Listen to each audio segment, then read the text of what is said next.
Victory over Superman was only the beginning of Aquaman's rise to power. Uniting the world's oceans under the banner of Atlantis, Aquaman had a controlling interest in the planet's ecology and economy. His influence did not escape the attention of the world's multinational corporations, who looked to end his reign. Villains lured by the promise of big money to assassinate the King of Atlantis pursued him relentlessly. But Aquaman's popularity served him well. The world's citizens rose up in anger against those who would quell Aquaman's influence. The threat abated, a groundswell of support began for a united Earth under Aquaman's command.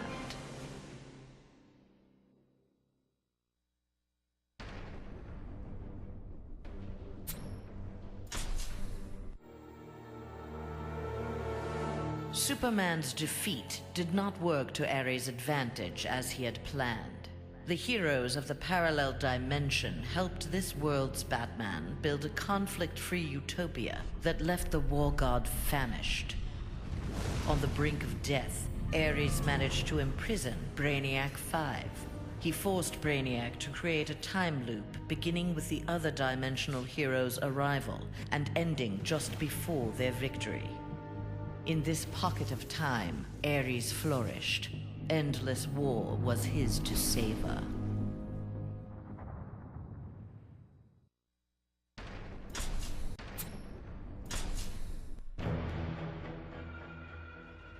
Superman had been a fool to believe Bane would willingly accept a subordinate role in the One Earth government.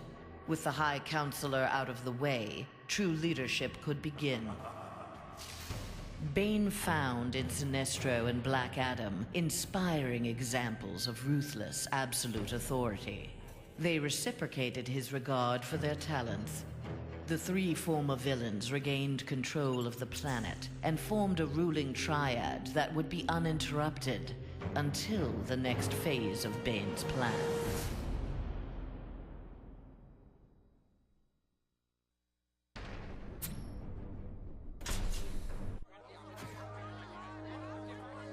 Following the battle to liberate Earth, Batman learned that Luthor had bequeathed his massive fortune to Bruce Wayne. He now had the means to rebuild Gotham and Metropolis. The city's residents, inspired by their hero's efforts, adopted the slogan, "We are Batman." They contributed countless hours to their community's renovation and crime prevention. The Batman of old would have stubbornly assumed these tasks alone. The post-One Earth Batman, having been rewarded for his trust in others, enjoyed his city's renewal and his role as its benefactor.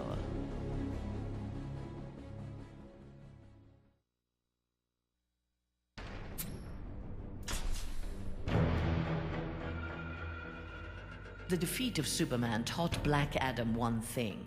Most of Earth's denizens were too weak to adopt Kahndaq's visionary form of government. He returned to his homeland with a new plan. Combining their energies, Black Adam and his Empress Isis created a mystical barrier around Kahndaq. There they reigned in peace, their country an oasis in the wasteland of human civilization. A true oasis once Black Adam had destroyed all other life on Earth.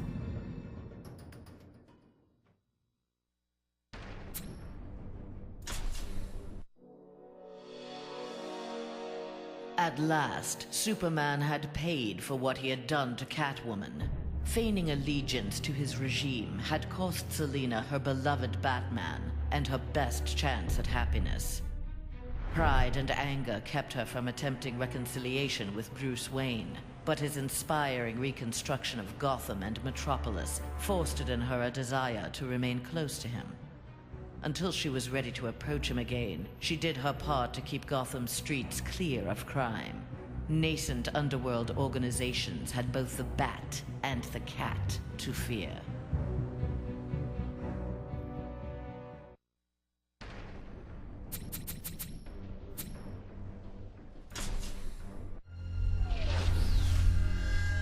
After Superman's defeat, Cyborg led the assault on the Fortress of Solitude to flush out remnants of the High Counselor's regime.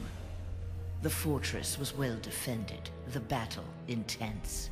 Cyborg was forced to use unfamiliar Kryptonian tools to make repairs to his damaged cybernetics. Enhanced with the alien technology, Cyborg found he could communicate with Superman's androids and order them to apprehend the opposition. With his army of super androids, Cyborg will bring justice to the world.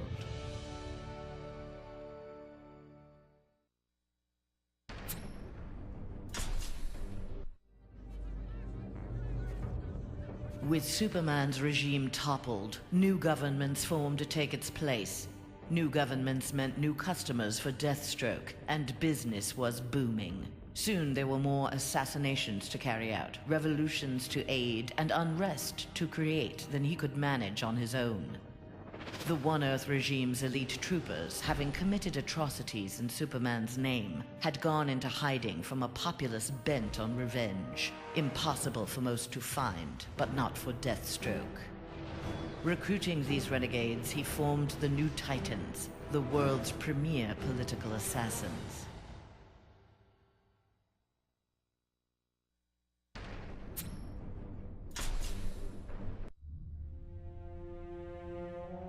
Free of Superman's control, Doomsday eradicated the remaining metahumans. He then manipulated technology in the abandoned Fortress of Solitude to terraform the Earth. It soon resembled prehistoric Krypton. At last, it felt like home. After a few years of exterminating humanity at his leisure, however, Doomsday needed a challenge. Having assimilated Superman's ability to fly, he headed for a nearby space sector. He had heard rumors of an opponent worthy of his attention, a Cesarian mercenary with a taste for violence. Doomsday was eager to meet this Lobo in battle.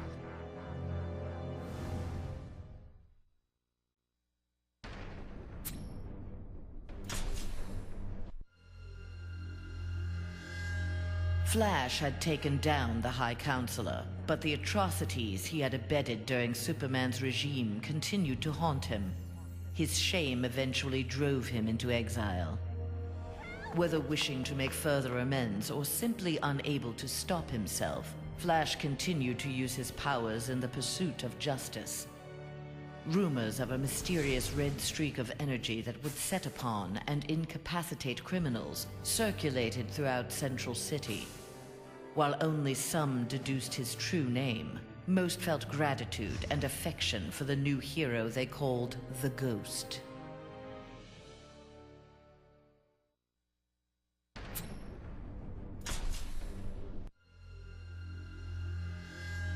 After the fall of Superman, Green Arrow visited the Star City of this parallel Earth. His counterpart was one of the first heroes to fall in the battle against Superman, one of the first to object to the Man of Steel's new tactics and reasoning. A memorial erected in Star City's Orchid Bay served as a reminder of the need to fight oppression regardless of the odds. There, Green Arrow found that one citizen wasn't content to memorialize Oliver Queen in stone.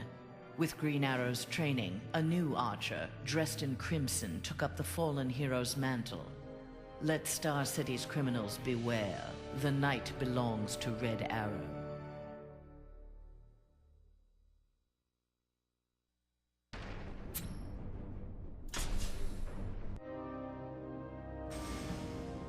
Mere days after returning to his Earth, Green Lantern, in an event mirroring his ascension to the core, witnessed the crash landing of an alien ship.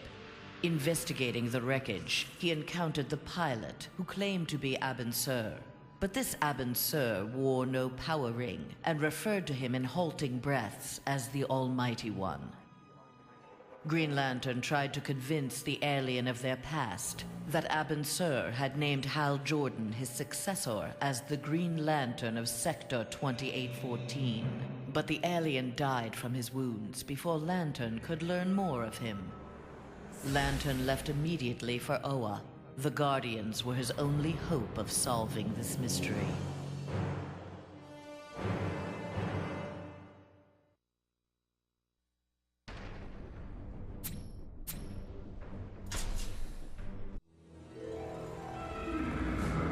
The defeat of Superman filled Harley with confidence. She knew what she was capable of and knew what she wanted. She traveled to the Visitor's Earth and freed the Joker from prison. Returning to her world, they married in a ceremony that set Gotham ablaze. At the reception, the cake-cutting ceremony took a gruesome turn. As her new husband playfully mashed her face into the cake, years of abuse took its toll. Something in Harley snapped. She used the ceremonial knife to slash Joker's throat. Still wearing her wedding gown, Harley now resides permanently in Arkham Asylum.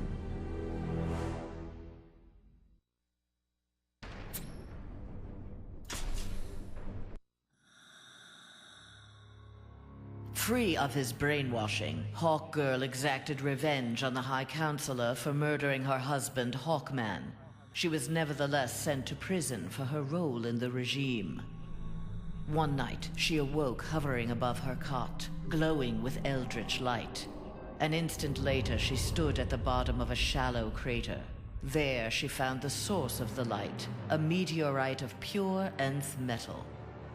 As she touched it, the meteorite sprung to life, encasing her in nth metal.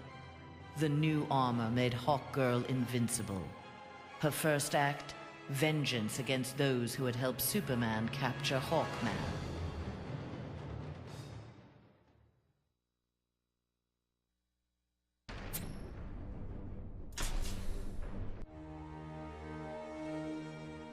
Though he had failed to elevate the Joker clan's status, Joker was convinced a similar organization could be successful in his dimension. Joker used a series of devastating terrorist acts to frighten the populace, then convinced the more gullible among them that he was the path to security.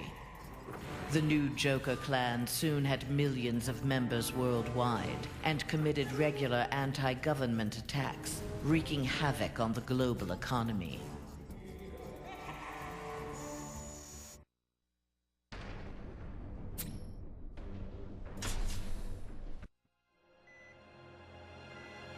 Killer Frost reveled in her victory, but her overconfidence betrayed her. Seizing the opportunity, agents of Star Labs captured her. Their scientists harnessed her freezing power in order to fortify the world's polar ice caps. But Star Labs underestimated Frost's abilities. Turning on her captors, she froze their facility and eventually the entire Western Hemisphere. The survivors now struggled to overthrow the self-proclaimed Ice Queen.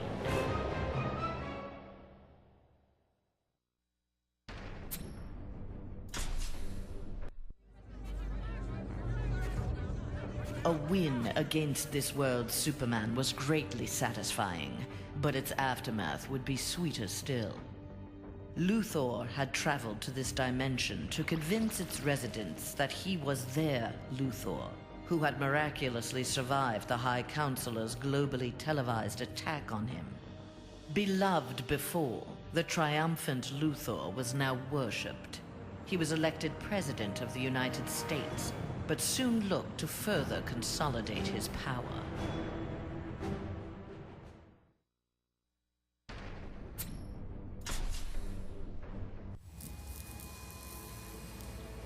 Nightwing had beaten his former boss, Superman, in single combat. Not even Batman had done that.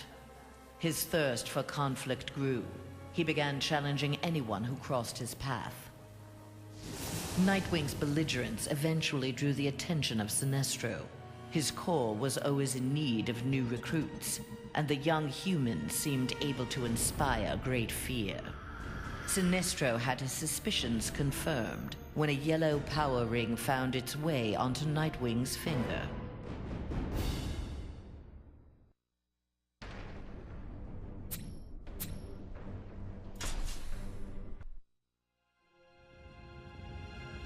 Winning the battle with Superman cost Raven dearly. The amount of demonic energy required overwhelmed her.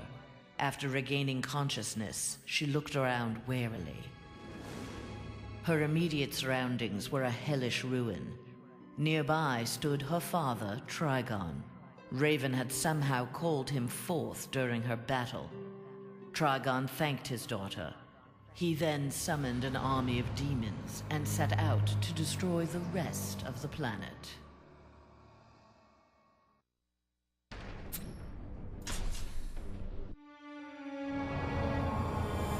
Following the events in the parallel dimension, Shazam's fellow heroes returned home. But an alien virus contracted during the transfer created in them acute mental instability. They turned on their fellow crime fighters in a deranged fury. Alone and desperate, Shazam shared the power of the Word with his adopted brothers and sisters. Their purity of heart gave them courage. The army of Shazam incapacitated the former heroes. Eventually, they took the place of the Justice League as primary defenders of Earth.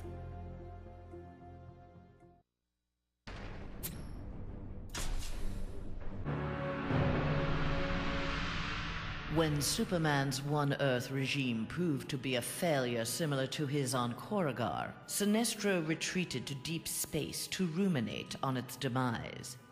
Fear had long seemed the most powerful of the emotions with which to bring order to the universe, yet it had not been enough. Desperate, Sinestro hurled the might of the Sinestro Corps against the life entity, keeper of the White Power Battery. Ultimately victorious, Sinestro now wielded the power of a White Lantern. No adversary could possibly withstand him. The light of the Green Lantern Corps would be the first he would extinguish.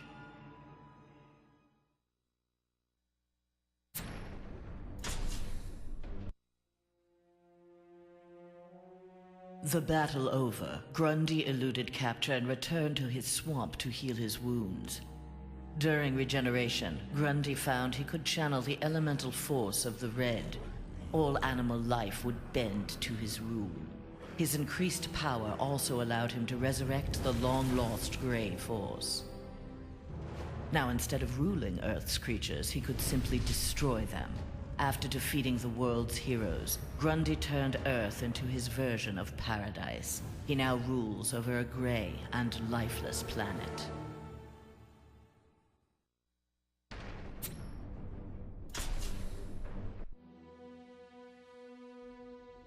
Though pleased with the outcome, Superman's battle with his duplicate left him troubled. If one Superman could go so far astray, why not another? Preventative measures were in order. After much discussion with his fellow Justice Leaguers, Superman ingested a remote-release kryptonite capsule. At any sign of instability, the kryptonite would permeate his body, killing him. The question of who could trigger the device was solved democratically. Each week, a different Leaguer would take possession of its remote control. Only Batman was denied a shift.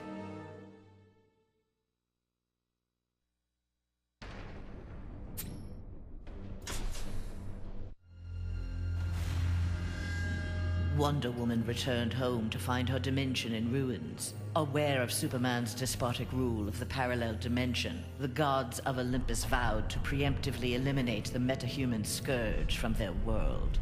Under the direction of Zeus, they hunted down and eliminated nearly all superpowered mortals. All that remained to oppose them was Themyscira. Wonder Woman and her Amazons fought back against the Olympians with unrelenting courage. Despite heavy losses, Wonder Woman's forces ultimately prevailed. They took reign as the new Olympians, ushering in an age of peace and prosperity.